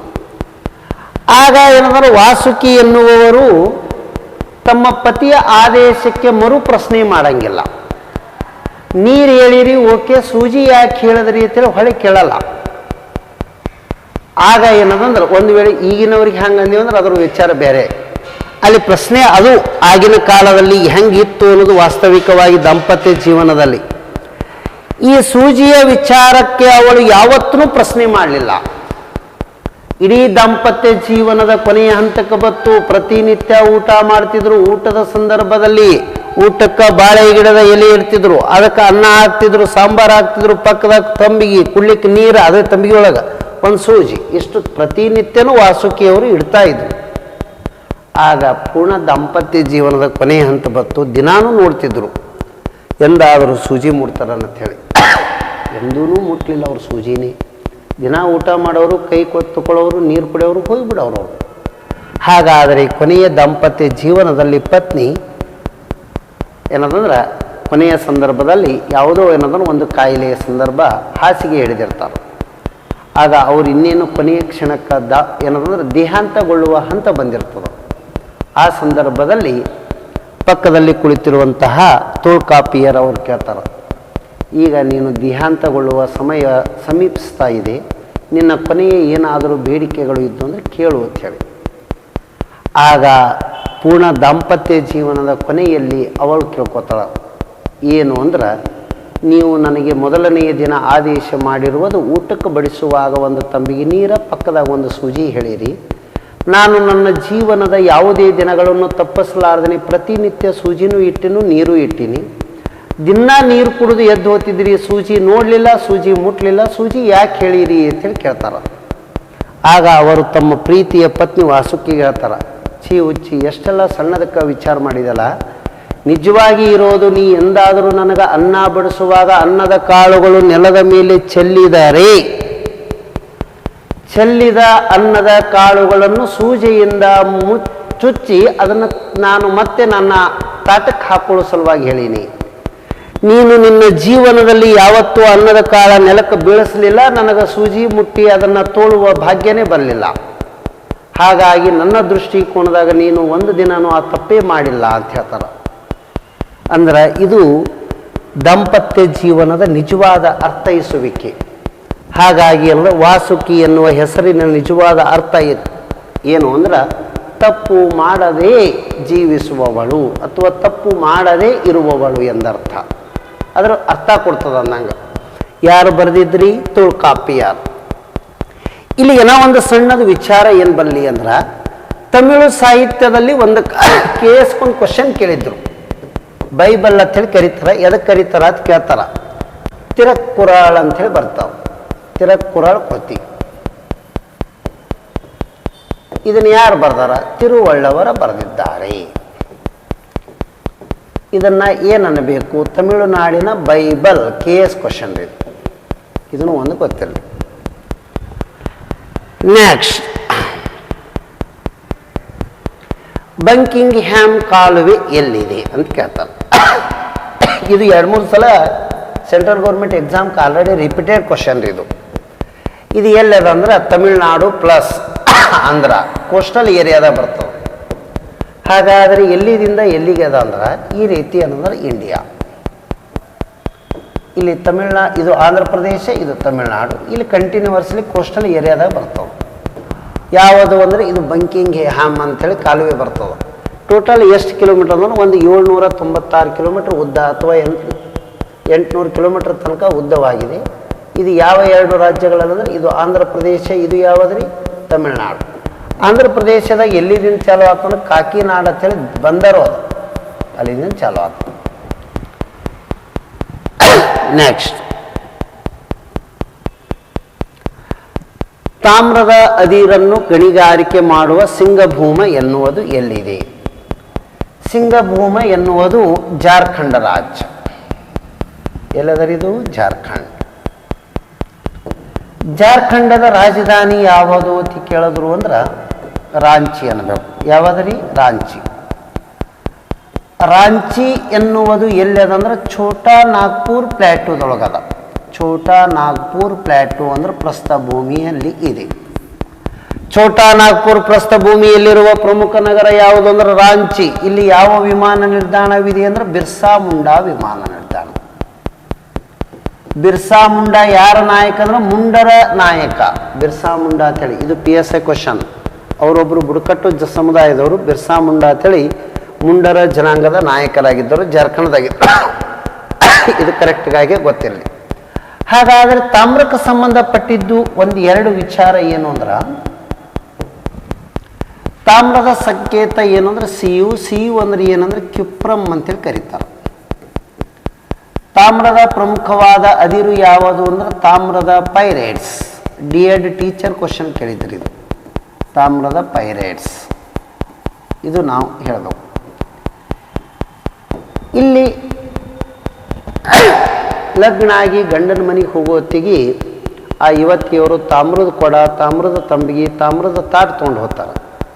ಏನು ಕಾರಣ ಇರಬಹುದು ಅಂಥೇಳಿ ಅದ. ಅವನು ಗಂಡನ ಮನೆಗೆ ಒಯ್ದ ಬಳಕ ಒಯ್ದು ಕೆಸಂದ್ರೆ ಅಟ್ಟದ ಮ್ಯಾಗೆ ಇಟ್ಬಿಡ್ತಾರೆ. ಅವು ಯೂಸೇ ಮಾಡಲ್ಲ ಭಾಳ ಮಂದಿ. ತಾಮ್ರದ ಕೊಡದಾಗೆ ನೀರು ಕುಡಿಬೇಕು. ಯಾಕಂದ್ರೆ ನೀರಿನಲ್ಲಿರುವ ಶಿಲೀಂಧ್ರಗಳನ್ನು ಕೊಲ್ಲುತ್ತದೆ, ಅದು ನಮಗೆ ಹೊಟ್ಟೆ ನೋವು ತರಂಗಿಲ್ಲ. ಇದು ಮೇನ್ ಕಾನ್ಸೆಪ್ಟ್. ಅಂದ್ರೆ ತಾಮ್ರ ಏನನ್ನು ಕೊಲ್ಲುತ್ತದೆ ಅಂದರೆ ನೀರಿನಲ್ಲಿರುವ ಶಿಲೀಂಧ್ರಗಳನ್ನು ಕೊಲ್ಲುತ್ತದೆ.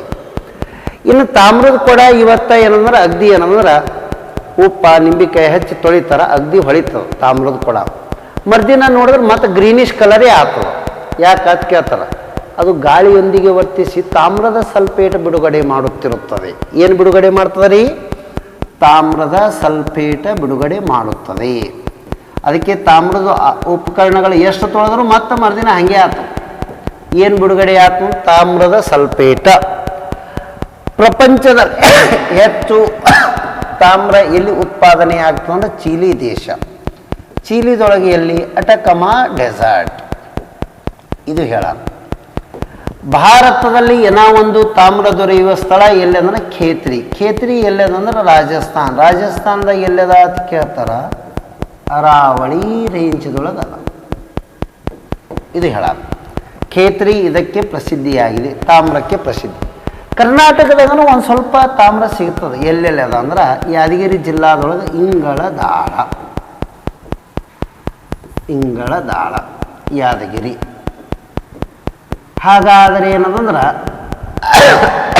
ಮತ್ತೆಲ್ಲದ ಚಿತ್ರದುರ್ಗ ಜಿಲ್ಲಾದೊಳಗೆ ಬರ್ತವೆ. ಸಾರಿ, ಇಂಗಳದಾಳ ಎನ್ನುವುದೇ ಚಿತ್ರದುರ್ಗ. ತಿಂತಿಣಿ ಅಂತೇಳಿ ಬರ್ತಾರೆ ಚಿತ್ರದುರ್ಗ. ತಿಂತಿಣಿ ಮೌನೇಶ್ವರ ಅಂತೇಳಿ ಬರ್ತದೆ, ಅಲ್ಲಿನೂ ತಾಮ್ರ ಸಿಗ್ತದೆ ಅಂತ ಹೇಳ್ತಾರೆ. ತಿಂತಣಿ ಕೃಷ್ಣಾ ನದಿಯ ದಡದಲ್ಲಿ ಅದರಿದು, ಕೃಷ್ಣಾ ನದಿ ದಡದಲ್ಲಿ. ಹಾಗಾಗಿ ರಾಯಚೂರ್ಕ ಮತ್ತು ಯಾದಗಿರಿಗೆ ಬಾರ್ಡರ್ ಇದು ತಿಂತಣಿ ಅಂಥೇಳಿ. ಇಲ್ಲಿನೂ ಏನು ಸಿಗ್ತದಂದ್ರೆ ಯಾದಗಿರಿ ಡಿಸ್ಟಿಕ್ಕ ತಾಮ್ರದ ನಿಕ್ಷೇಪವಿದೆ. ಇಷ್ಟು ನಮಗೆ ಗೊತ್ತಿರಬೇಕು ಇದರ ಬಗ್ಗೆ ಪೂರಕವಾಗಿ. ಪಶ್ಚಿಮ ಭಾರತದಲ್ಲಿ ಚಾಲುಕ್ಯರ ಉತ್ತರಾಧಿಕಾರಿಯಾದವರು ಯಾರು? ಬಾದಾಮಿ ಚಾಲುಕ್ಯರ ಕೊನೆಯ ಅರಸನೇ ಯಾರು ಅಂದ್ರೆ ಎರಡನೆಯ ಕೀರ್ತಿವರ್ಮ.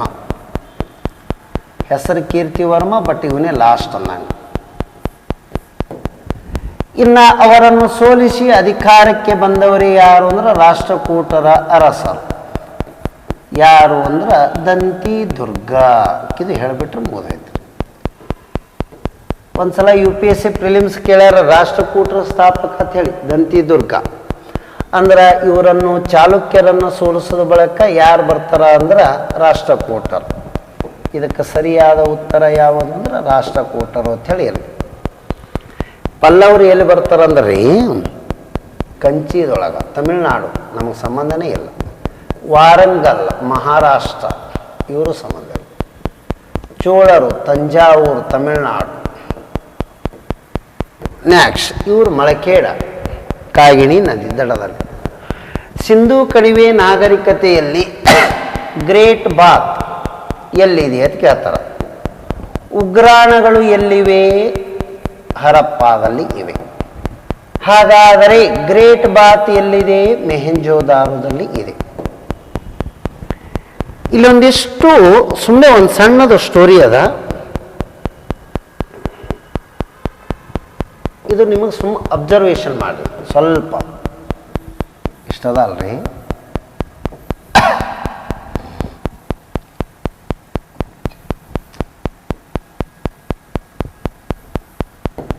ಸ್ವಲ್ಪ ಅಬ್ಸರ್ವೇಷನ್ ಏನಂದ್ರೆ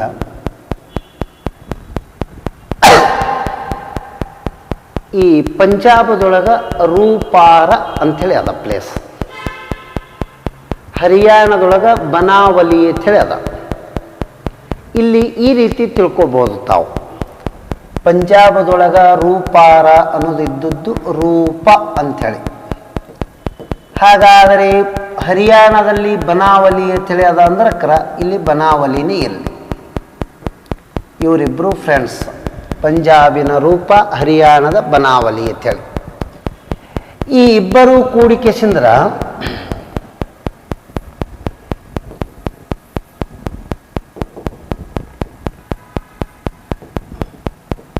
ಪಂಜಾಬ,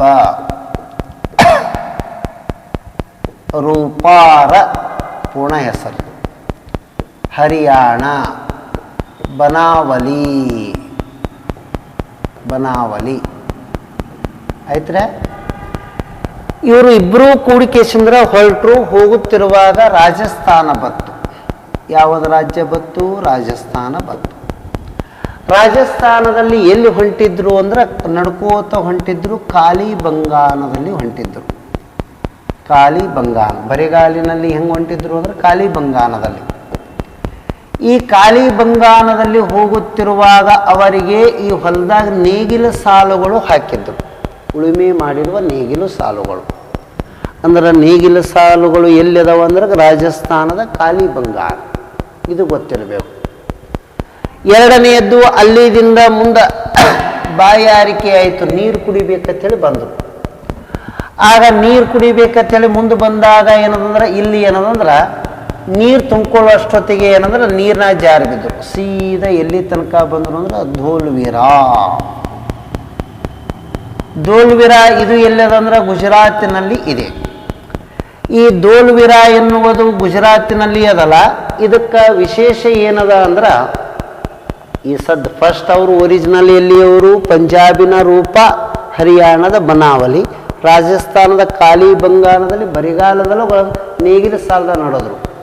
ನೀರು ತೋಳಟಿಗೆ ನೀರಿನ ಬಿದ್ದು ಸೀದಾ ಧೋಲ್ವಿರಾಕ ಬಂದ. ಧೋಲ್ವಿರಾಕ ಬಂದ ಬಳಿಕ ಅಲ್ಲಿ ನೋಡಿದ್ರು ಎಲ್ಲ ಕಡೆ ನೀರಾವರಿ ಪ್ರದೇಶದಲ್ಲಿ ಕಂಡುಬತ್ತು. ಅಂದ್ರೆ ಸಿಂಧೂ ನದಿ ನಾಗರಿಕತೆಯಲ್ಲಿ ನೀರಾವರಿಯ ಕಾಲುವೆಗಳು ಎಲ್ಲಿ ಕಂಡು ಬಂದಿವೆ? ಧೋಲ್ವಿರಾದಲ್ಲಿ. ಇದು ಹೇಳ್ಬೇಕು ನಾವು. ಎರಡನೆಯದ್ದು, ಅಲ್ಲಿ ಎಲ್ಲ ಕಡೆ ನೋಡಿದ ಬಳಿಕ ಎಕಡೆ ಹೋಗ್ಬೇಕಂತೇಳಿ ಗೊತ್ತಾಗಲಿಲ್ಲ. ಅಲ್ಲಿ ಒಂದಿಷ್ಟು ಚಿತ್ರದಿಂದ ಮಾಡಿರುವ ಲಿಪಿಗಳು ಬರೆದು ಹಾಕಿದ್ರು, ಅಂದ್ರೆ ಡೈರೆಕ್ಷನ್ ತೋರಿಸ್ಲಿಕ್ಕ. ಹಾಗಾದರೆ ಇಲ್ಲಿ ಚಿತ್ರಲಿಪಿಗಳ ಒಂದು ಮಣ್ಣಿನ ಫಲಕ ದೊರಕಿದೆ. ಚಿತ್ರಲಿಪಿಯ ಫಲಕ ದೊರಕಿದೆ ಎಲ್ಲಿ? ಧೋಲ್ವಿರಾ. ಅವ್ರಿಗೆ ಕಂಡಾಪಟ್ಟಿ ಏನಂದ್ರೆ ಹಸಿವೆ ಆಯಿತು, ಊಟಕ್ಕೆ ಏನು ಮಾಡಬೇಕು ಅನ್ನೋಷ್ಟೊತ್ತಿಗೆ ಸ್ವಲ್ಪ ಮುಂದೆ ಹೋಗಿ ನೋಡೋದು. ಎಲ್ಲಿ ಅಂದ್ರೆ ಲೋಥಾಲದಲ್ಲಿ. ಆ ಲೋಥಾಲದಲ್ಲಿ ಬೆಳೆದು ನಿಂತಿರುವಂತಹ ಭತ್ತದ ಪೈರು ಇತ್ತು. ಲೋಥಾಲದಲ್ಲಿ ಏನಿತ್ತು ಅಂದ್ರೆ ಭತ್ತ ಬೆಳೆದಿದ್ದು ಉದಾಹರಣೆಗಳು ಸಿಕ್ಕಾವ, ರೈಸ್ ಅಂದಂಗ. ಆಗ ಅಲ್ಲಿರುವ ಭತ್ತವನ್ನು ಕಾಳು ತೋಣಿಕಿಸಿದ 3 ಕಡೆ ಅಂದ್ರೆ ಒಲಿ ಹೂಡ್ಯಾರ. ಅವಕ್ಕೆ ಅಗ್ನಿ ಕುಂಡಗಳು ಅಂತಾರ. 3 ಅಗ್ನಿ ಕುಂಡಗಳು ಸಿಕ್ಕಾವು ಲೋಥಾಲದೊಳಗೆ. ಬೊಗೋಣೆಗೆ ಹಾಕ್ಕೊಂಡು ಅನ್ನ ಕುದಿಸ್ಕೊಂಡು ಊಟ ಮಾಡಿ ಮತ್ತೊಂದು ಈಸು ಇರಿದ್ರೆ ಅಕ್ಕಿ ಅನ್ನೋದಂದ್ರೆ ತುಂಬಿಕೊಂಡ್ರು. ಅವನ್ನ ತೊಗೊಂಡು ಹೋಗ್ಲಿಕ್ಕೆ ಏನಾರ ಬೇಕಲ್ಲ, ಇದೇ ಲೋಥಾಲದಲ್ಲಿ ಹಡಗು ನಿಂತಿತ್ತು. ಹಡಗನ ತುಂಬ್ಕೊಂಡು ಹೊಂಟ್ರು. ಎದರಾಗ ಒಯ್ಲಿಕ್ಕತ್ತರಿ? ಹಡಗನಾಗ ಭತ್ತ ತುಂಬ್ಕೊಂಡು ಹೊಂಟ್ರು. ಎಲ್ಲಿ ಹೋದ್ರು ಅಂದ್ರೆ ಹಿಂಗೆ ಹೋಗುತ್ತಿರುವಾಗ ರಾವಿ ನದಿಗೆ ಬತ್ತು. ರಾವಿ ನದಿಗೋಟ ಹೊಂಟ್ರು. ಇಲ್ಲಿ ಯಾರು ಬಂದರು? ಯಾವ ಊರದ ಅಂದ್ರೆ ಹರಪ್ಪ ಎನ್ನುವುದು ಅದ. ಹರಪ್ಪ ಯಾವ ನದಿಯ ದಡದಲ್ಲಿ ಇದೆ? ರಾವಿ ನದಿಯ ದಡದಲ್ಲಿ. ಹಾಗಾದರೆ ಇಲ್ಲಿ ಹಡಗನಾಗ ಕೂಡುವಾಗ ರೂಪ ಏನಂದ್ರೆ ಹಡಗನಲ್ಲಿ ಕೂಡ್ಲಿಕ್ಕೆ ಇಷ್ಟ ಇರಲಿಲ್ಲ. ಅಲ್ಲಿ ಒಂದು ವರ್ಡ್ ಹೇಳ್ತಾಳ ಅವಳು, ಮಡಿದವರ ದಿಬ್ಬ. ಲೋಥಾಳ ಎಂದರೆ ಗುಜರಾತಿ ಭಾಷೆಯಲ್ಲಿ ಮಡಿದವರ ದಿಬ್ಬ, ಡೆಡ್ ಆಫ್ ದಿ ಮೌಂಟ್ಸ್ ಅಂದಂಗ.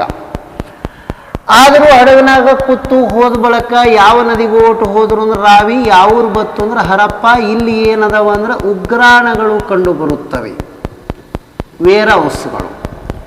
ಅಲ್ಲಿ ತಾವು ಒಯ್ದಿರುವ ಭತ್ತದ ಚೀಲ ಇಳಿಸ್ತಾರೆ. ಇಳಿಸಿದ ಬಳಿಕ ಒಂದು ಚೌಕಾಕಾರದ ಮುದ್ರೆ ಹಾಕಿ ರಿಸಿಪ್ಟ್ ಕೊಡ್ತಾರೆ. ಅಂದ್ರೆ ಮುದ್ರೆಗಳು ಯಾವ ಆಕಾರದಲ್ಲಿ ಇದ್ದು?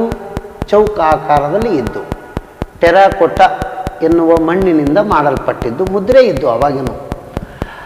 ಆನಂತರ ಈ ಉಗ್ರಾಣದಲ್ಲಿ ಚೀಲ ಇಳಿಸಿದ ಬಳಿಕ ಮೈ ಎಲ್ಲ ಏನಂದ್ರೆ ಸುಕ್ಕಾಗಿರ್ತದೆ, ಸ್ನಾನ ಮಾಡಬೇಕು ಅನ್ನೋ ಫೀಲ್ ಬರ್ತದೆ ಅವರಿಗೆ. ಅಲ್ಲಿದಿಂದ ಹೊಂಟರು ಸಿಂಧೂ ನದಿಗೋಟ ಹೊಂಟರು. ಸಿಂಧೂ ನದಿಗೋಟ ಎಲ್ಲಿಗೆ ಹೋದರು ಅಂದ್ರೆ ಮೆಹೆಂಜೋದಾರೋ ಎನ್ನುವ ಸ್ಥಳಕ್ಕೆ ಹೋದರು. ಅಲ್ಲಿಗೆ ಯಾಕೆ ಹೋದ್ರು ಅಂದ್ರೆ ಅಲ್ಲಿನೇ ಸ್ನಾನದ ಕೊಳ ಅಥವಾ ಏನಂದ್ರೆ ಸ್ವಿಮ್ಮಿಂಗ್ ಪೂಲ್ ಅದ, ಸ್ನಾನದ ಕೊಳವಿದೆ ಎಲ್ಲಿ ಮೆಹೆಂಜೋದಾರದೊಳಗೆ. ಅಲ್ಲಿ ಏನದಂದ್ರೆ ಈಜಲಕ್ಕೆ ಮುಂದಾದ, ಬನಾವಲಿ ಹೋಗಿ ಈಜಾಳಕತ್ತ. ಆ ಸಂದರ್ಭದಾಗ ರೂಪ ಏನದಂದ್ರೆ ಸ್ನಾನದ ಕೊಳದಲ್ಲಿ ಈಜಲಕ್ಕೆ ಒಲ್ಲ ಅಂದರು. ಕಾರಣ ಇಷ್ಟೇ, ಸಿಂಧಿ ಭಾಷೆಯಲ್ಲಿ ಮೆಹೆಂಜೋದಾರೋ ಎಂದರೆ ಮಡಿದವರ ದಿಬ್ಬ. ಸತ್ರ ಹೆಂಗ ಅನ್ನಂಗೆ ಅದ್ರ meaning dead of the mounds. Gujarati ಭಾಷೆಯಲ್ಲಿ ಲೋಥಾಲ ಎಂದರೆ ಡೆಡ್ ಆಫ್ ದಿ ಮೌಂಡ್, ಇದು ಸಿಂಧಿ ಭಾಷೆಯಲ್ಲಿ ಮೆಹೆಂಜೋದಾರೋ ಎಂದರೆ ಡೆಡ್ ಆಫ್ ದಿ ಮೌಂಡ್ಸ್ ಅನ್ನಂಗ. ಆದ್ರೂ ಸ್ನಾನ ಮಾಡಿದ್ರು. ಸ್ನಾನ ಮಾಡುವತ್ತಿಗೆ ಅವರಿಗೆ ಒಂದು ಡಾನ್ಸಿಂಗ್ ಗರ್ಲ್ ಸಿಕ್ತು, ನೃತ್ಯ ಮಾಡುತ್ತಿರುವ ಬಾಲಕಿಯ ನೀರಿನಾಗ ಸ್ವಿಮ್ಮಿಂಗ್ ಪೂಲ್ದಾಗ. ಹಾಗಾದರೆ ಏನು ಅಂದ್ರೆ ಅದು ಎದರದಿಂದ ಮಾಡಲ್ಪಟ್ಟಿದೆ? ಕಂಚು. ಕಂಚು ಅಂದ್ರೆ ಏನು? ತಾಮ್ರ ಪ್ಲಸ್ ತವರ ಈಜ್ಕೊಲ್ ಟು ಕಂಚಿನ ವಿಗ್ರಹ. ಹೌದ್ರೆ? ಅದು ಎದರದಿಂದ ಮಾಡಲ್ಪಟ್ಟಿದೆ ಅಂತ ಹೇಳಿ ಕ್ವಶನ್ ಇತ್ತು ಅಂದ್ರೆ ಕಂಚು ತಾಮ್ರ ಪ್ಲಸ್ ತವರ ಕೂಡದಕ್ಕರ ಆಗಿರ್ತದೆ ನಂಗೆ. ಆ ವಿಗ್ರಹವನ್ನು ನೋಡಿಕೆಸಂದ್ರೆ ಅವರಿಬ್ಬರು ಏನದಂದ್ರೆ ಇದು ನಮಗೆ ಸಂಬಂಧಪಟ್ಟಿದ್ದಲ್ಲ, ಇದು ದೇವರಿಗೆ ನಾವು ಸಮರ್ಪಿಸಬೇಕು ಅಂಥೇಳಿ ಭಾವನೆ ಬಂತು. ದೇವರು ಅಂದರೆ ಯಾವ ದೇವರಿಗೆ ಕೊಡಬೇಕು? ಪಶುಪತಿ ದೇವರು ಅಂದರೆ ಶಿವನನ್ನು ಲಿಂಗದ ರೂಪದಲ್ಲಿ ಪೂಜಿಸುವುದು. ಪಶುಪತಿ ದೇವಸ್ಥಾನ ಅಂದರೆ ದೇವರು ಅಂದ್ರೆ ದೂರ ಇದ್ದ, ಹೋಗುದು ಹೆಂಗ? ಅಲ್ಲೇ ಹುಲ್ಲು ಮೇಯುತ್ತಾ ನಿಂತಿರುವ ಡುಬ್ಬದ ಗೂಳಿ ಇತ್ತು, ಅದರ ಮ್ಯಾಗ ಕುತ್ಕೊಂಡ್ರು. ಅಂದರೆ ಇಷ್ಟವಾದ ಪ್ರಾಣಿ ಯಾವುದು? ಡುಬ್ಬದ ಗೂಳಿ. ಇಷ್ಟವಾದ ದೇವರು ಪಶುಪತಿ. ಅವರಿಬ್ಬರು ಅಲ್ಲಿ ಹೋಗಿ ಸಮರ್ಪಿತವಾದ ಬಳಿಕ ದೇವರ ಆಶೀರ್ವಾದ ಮಾಡ್ದ, ನೀವಿಬ್ಬರು ಭಾಳ ಒಳ್ಳೆಯವರಾದ್ರಿ, ನಿಮ್ಮ ಮೋಕ್ಷ ಸಿಗಲಿ ಹೋರಿ ಅಂತೇಳಿ. ಮುಂದೆ ಆ ಇಬ್ಬರು ಬಂದು ಎಲ್ಲಿ ಅಂದ್ರೆ ಇದೇ ಹರಪ್ಪದಲ್ಲಿ ಮರಣ ಹೊಂದಿದರು. ಆಗ ಅವರ ಮೃತದೇಹಗಳನ್ನು ಹೂಡಿದರು. ಅಂದ್ರೆ ಮೃತದೇಹಗಳನ್ನು ಹೊಂದಿದ ಸಮಾಧಿಗಳು ಎಲ್ಲಿ ಸಿಕ್ಕವಂದ್ರೆ ಹರಪ್ಪ. ಇದರ ಸ್ಟೋರಿಯ ತಾತ್ಪರ್ಯ ಇಷ್ಟೇ. ಇದಕ್ಕೆ ಸಂಬಂಧಿಸಿದ ಕ್ವಶನ್ಗಳು ಬೇರೆ ಬೇರೆ ಎಕ್ಸಾಮ್ಗೆ ಬಂದಾಗ ಈ ರೀತಿ ಅದಾವ ಅಂತೇಳಿ ಹೇಳೋ ಸಲುವಾಗಿ. ಇದು ಯಾವ ಯುಗದಲ್ಲಿ ಇತ್ತು ಅಂದ್ರೆ ಚಾಲ್ಕೊಲಿತಿಕ್ ಅಂದ್ರೆ ತಾಮ್ರದ ಯುಗದಲ್ಲಿ ಇತ್ತು. ಈಗ ಇದಕ್ಕೆ ಸ್ಟೋರಿ ಪ್ರಕಾರ ಕ್ವಶನ್ ಕೇಳ್ಬೋದು ನಾನು. ಒಂದು ಏನು ಅಂದ್ರೆ ರೂಪಾರ ಎಲ್ಲಿದೆ ನೆಲೆ? ಪಂಜಾಬ್. ಬನಾವಲಿ ಎಲ್ಲಿದೆ? ಹರಿಯಾಣ. ಹಾಗಾದರೆ ಕಾಲಿ ಬಂಗಾನ್ ಎಲ್ಲಿದೆ? ರಾಜಸ್ಥಾನ್. ನೇಗಿಲಿನ ಸಾಲುಗಳು ಎಲ್ಲಿ ಕಂಡುಬರುತ್ತವೆ? ರಾಜಸ್ಥಾನದ ಕಾಲಿ ಬಂಗಾನ್. ಭಾರತದಲ್ಲಿ ದೊಡ್ಡದಾದ ನೆಲೆ ಯಾವುದು? ಭಾರತದಲ್ಲಿ ಎಲ್ಲಿದೆ? ದೋಲ್ವಿರಾ. ಹಾಗಾದರೆ ನೀರಾವರಿ ಪದ್ಧತಿ ಎಲ್ಲಿದೆ? IAS question Dholavira. ಅಕ್ಷರಗಳ ಚಿತ್ರಲಿಪಿಯ ಮಣಿ ಎಲ್ಲಿ ದೊರಕಿದೆ? ದೋಲ್ವಿರಾ. UPSC question. ನೆಕ್ಸ್ಟ್, ಮಡಿದವರ ದಿಬ್ಬ ಎಂದು ಗುಜರಾತಿ ಭಾಷೆಯೊಳಗೆ ಯಾವುದಕ್ಕೆ ಅರ್ಥ ಕೊಡ್ತದ? ಲೋಥಾಲ. ಭತ್ತ ಎಲ್ಲಿ ಬೆಳೆದ ಕುರುಹುಗಳು ಇವೆ? IAS ಕ್ವಶನ್ನ ಲೋಥಾಲ. ಇನ್ನು ಏನಂದ್ರೆ ಸಿಂಧೂ ನದಿ ನಾಗರಿಕತೆ ಏಕೈಕ ಬಂದರು ಯಾವುದು? ಲೋಥಾಲ. ಅಲ್ಲಿದಿಂದ ರಾವಿ ನದಿಗೋಟ ಹೋಗನ ಯಾವ್ರು ಬರ್ತದ? ಏನಂದ್ರೆ Harappa. Harappa is situated on the bank of river dash ಅಂತ ಕೇಳೋದ್ರು ಅಂದ್ರೆ ಇದೇ ಹೇಳ್ಬೇಕು. ಯಾವುದು ರೀ? ರಾವಿ. ಅಲ್ಲಿ ಏನದವ? ಉಗ್ರಾಣಗಳದವ. ಅಲ್ಲಿ ಚೀಲ ಇಟ್ಟು ಬಳಕ ಏನು ಮಾಡಿದ್ರು? ಸೀಲ್ ಹಾಕಿದ್ರು. ಯಾವ ಆಕಾರ? ಚೌಕ ಆಕಾರ. ಎದರದಿಂದ ಮಾಡಿದ್ದು? ಅದು ಏನಂದ್ರೆ ಜೇಡಿ ಮಣ್ಣು. ಸಿಟೈ ಅಂಥೇಳಿನೂ ಕರೀತಾರೆ ವರ್ಡ್, ಸಿಟೈ ಅಥವಾ ಜೇಡಿ ಮಣ್ಣು. ಹಾಗಾದರೆ ಸೀಲ್ ಹಾಕಿದ ಬಳಕ ಅವರು ಸ್ನಾನ ಮಾಡಲಿಕ್ಕೆ ಎಲ್ಲಿಗೆ ಹೋದರು? ಸಿಂಧೂ ನದಿಗೋಟ ಹೋದರು. ಎಲ್ಲಿಗೆ ಹೋದರು? ಮೆಹೆಂಜೋದಾರೋ. ಮೆಹೆಂಜೋದಾರೋ ಈ situated on the bank of river ಅಂತ ಕೇಳಿದ್ರು ಸಿಂಧು. ಅಲ್ಲಿ ಏನಿತ್ತು? ಸ್ವಿಮ್ಮಿಂಗ್ ಪೂಲ್ ಇತ್ತು. ಅಲ್ಲಿ ಈಜಾಡುವಾಗ ಏನು ಸಿಕ್ತು? Dancing girl. ಡಾನ್ಸಿಂಗ್ ಗರ್ಲ್ ಯಾವ್ದ ಸಿಕ್ಕದ? ಮೆಹೆಂಜೋದಾರೋ. ಅದನ್ನು ಯಾರಿಗೆ ಕೊಳ್ಳಕ್ಕೆ ಹೊಂಟ್ರು? ಪಶುಪತಿ ದೇವರು. ಪಶುಪತಿ ಅಂದರೆ ಯಾರು? ಶಿವ. ಹೆದರ ಮ್ಯಾಗ ಕೂತು ಹೋದರು? ಡುಬ್ಬದ ಗುಳಿ ಮ್ಯಾಗ. ಯಾಕಂದ್ರೆ ಅವಾಗ ಅವ್ರಿಗೆ ಕುದುರೆ ಗೊತ್ತಿರಲಿಲ್ಲ, ಅದಕ್ಕೆ ಡುಬ್ಬದ ಗುಳಿ ಮ್ಯಾಗ ಇಷ್ಟವಾದ ಪ್ರಾಣಿ. ಅಲ್ಲಿದಿಂದ ಮೋಕ್ಷ ಹೊಂದಿದ್ರು. ಅವರ ಸಮಾಧಿಗಳು ಎಲ್ಲಿವೆ? ಹರಪ್ಪಾದಲ್ಲಿ. ಹಾಗಾದರೆ ಮೃತದೇಹಗಳನ್ನು ಏನು ಮಾಡುತ್ತಿದ್ದರು? ಇಷ್ಟದ ರೀ, ಅವನು ಹೂಳುತ್ತಿದ್ದರು. ಇಷ್ಟೆಲ್ಲ ಕಾನ್ಸೆಪ್ಟ್ ಇದರೊಳಗೆ ಒಳಗೊಂಡ. ಹೊಯ್ಸಳರ ಪ್ರಾಚೀನ ರಾಜಧಾನಿ ದ್ವಾರ ಸಮುದ್ರದ ಪ್ರಸ್ತುತ ಹೆಸರೇನು? ಹಳೆಬೀಡು. ಇದು ಎಲ್ಲಿದೆ? ಹಾಸನದಲ್ಲಿ ಇದೆ. ಇದು ನಮಗೆ ಕರೆಕ್ಟ್ ಗೊತ್ತಿರಬೇಕು. ಹಾಸನದಲ್ಲಿ ಇದೆ ಅಂತೇಳಿ. ಎಲ್ಲರಿಗೂ ಧನ್ಯವಾದಗಳು.